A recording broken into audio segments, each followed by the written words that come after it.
मुल्क दिवालिया कैसे होते हैं, दुनिया के कौन कौन से ममालिक अब तक दिवालिया हो चुके हैं। मुआज़्ज़िज़ नाज़रीन और सामाईन, जानकारी में खुशामदीद। अगर कोई शख्स एक घर खरीदना चाहता है और उस मकसद के लिए बैंक से कर्ज लेने का फैसला करता है, बैंक उसको 10 साल की आसान महाना एक साथ पर कर्ज जारी कर देता है जिससे वो घर खरीद लेता है। लेकिन कुछ वक्त गुजरने के बाद उसके मुआशी हालात बिगड़ जाते हैं और वो बैंक को कर्ज की किस्त अदा नहीं कर पाता, तो ऐसी सूरत में वो शख्स मुआशी तौर पर दिवालिया हो जाता है। नतीजतन कानून नाफिज करने वाले इदारे हरकत में आते हैं और कर्ज से खरीदा गया उसका वो घर नीलाम कर दिया जाता है और इन पैसों से बैंक अपना दिया हुआ कर्ज वापस ले लेता है। उसके बाद अगली बार जब भी वो शख्स कर्ज लेने की कोशिश करता है तो बैंक उसकी हिस्ट्री और क्रेडिट के खराब मेयार की वजह से या तो कर्ज ही नहीं देता और अगर देता है तो फिर ये कर्ज बहुत ज्यादा इंटरेस्ट रेट पर देता है। बिल्कुल इसी तरह मुल्कों या हुकूमतों को भी अपना मुआशी निजाम चलाने के लिए कर्जों की जरूरत होती है। तरक्की पजीर ममालिक को अपनी माली जरूरियात पूरी करने के लिए अक्सर बैरूनी कर्जों का सहारा लेना पड़ता है। नाजरीन और सामाईन, मुल्कों का मुआशी निजाम चलाने के लिए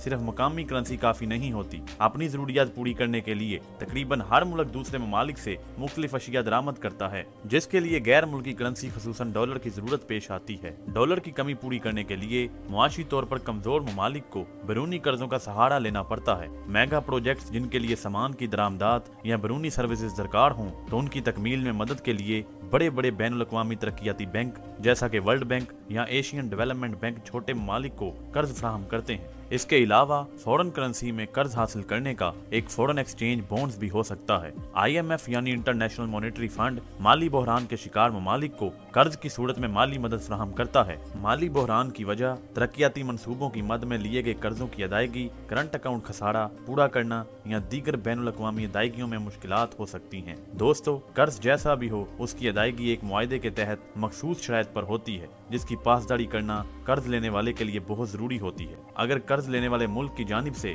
कर्ज के मुआहदे में एक से ज्यादा शराइत की खिलाफ वर्जी की जाए तो उसे सॉवरन डिफॉल्ट या आम जुबान में दिवालिया कहा जाता है। सॉवरन डिफॉल्ट की सबसे बड़ी वजह कर्ज की किस्त की अदम अदायगी या तखीर से अदायगी है। इसके अलावा फॉरेन एक्सचेंज बॉन्ड्स के मुनाफे या असल रकम की अदम अदायगी भी डिफॉल्ट ही कहलाती है। ज़र मुबादला के ज़खायर में तेजी से कमी और कर्जों का भारी बोझ, भारी करंट अकाउंट खसारा, मुआशी जमूद और सियासी अदम इस्तेहकाम किसी मुल्क के डिफॉल्ट करने की बुनियादी वजूहात हैं। इन वजूहात पर मुख्तसर नजर डालते हैं। पहले ये देखा और जांचा जाता है कि किसी मुल्क के ज़र मुबादला के ज़खायर का हजम कितना है। इनके मुकाबले में करीब तरीन मुद्दत में वाजिबुल अदा बैनुल अक़वामी अदायगियों और कर्जों और सूद की मालियत कितनी है। इसलिए ज़र मुबादला के ज़खायर मुल्क की जरूरियात के मुताबिक दरामदाद करने, कर्ज की किस्त अदा करने और फॉरेन एक्सचेंज बॉन्ड्स का मुनाफा अदा करने के लिए काफी होना चाहिए। दूसरी सूरत में इस मुल्क के डिफॉल्ट होने के वाज़े इम्कानात पैदा हो जाते हैं। किसी मुल्क का करंट अकाउंट खसारा उस वक्त होता है जब वो बैरून मुल्क ज़राए से मिलने वाली रकम से ज्यादा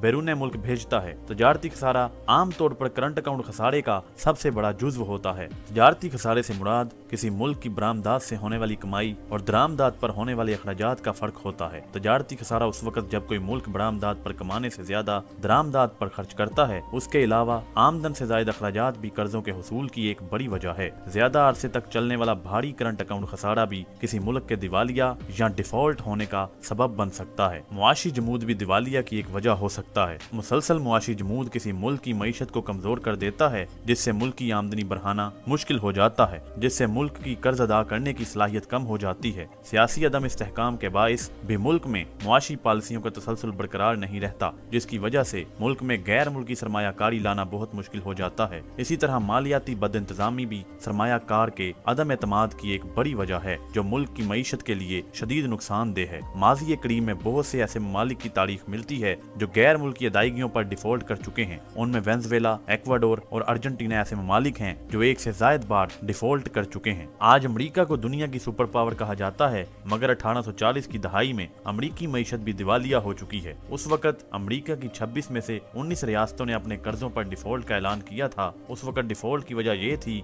कि अमेरिका में नहरी निजाम कायम करने के लिए $8 करोड़ खर्च हुए थे, जिसकी वजह अदायगी वादे के मुताबिक और बर वक्त ना हो सकी। इसके अलावा 1933, 1979 और 2013 में भी अमेरिका कर्ज की अदायगियां बर वक्त नहीं कर सका था, मगर चूंकि अमेरिका की करेंसी डॉलर है जो दुनिया की रिजर्व करेंसी भी है, इसलिए अमेरिका को दीगर मुल्कों की तरह डिफॉल्ट का सामना नहीं हुआ। श्रीलंका ने भी गैर मुल्की कर्जों की अदम अदायगियों की वजह से डिफॉल्ट किया है। श्रीलंका के डिफॉल्ट होने की एक बड़ी वजह हुकूमत की माली बदइंतजामी को समझा जाता है। आइसलैंड की आबादी महज 4 लाख से भी कम है, लेकिन उसके बावजूद 2008 के आलमी मालियाती बहरान के दौरान आइसलैंड $85 बिलियन के बैरूनी कर्जे में डिफॉल्ट कर गया था। 2012 में यूनान और 2020 में लबनान, 1998 में रूस, यूक्रेन और 2017 में वेनेजुएला शदीद मुआशी जमूद के शिकार रहे। मजीद वीडियोस देखने के लिए जुड़े रहें जानकारी के साथ। चैनल को सब्सक्राइब करें और बेल आइकन को दबाना मत भूलें। अल्लाह हाफिज।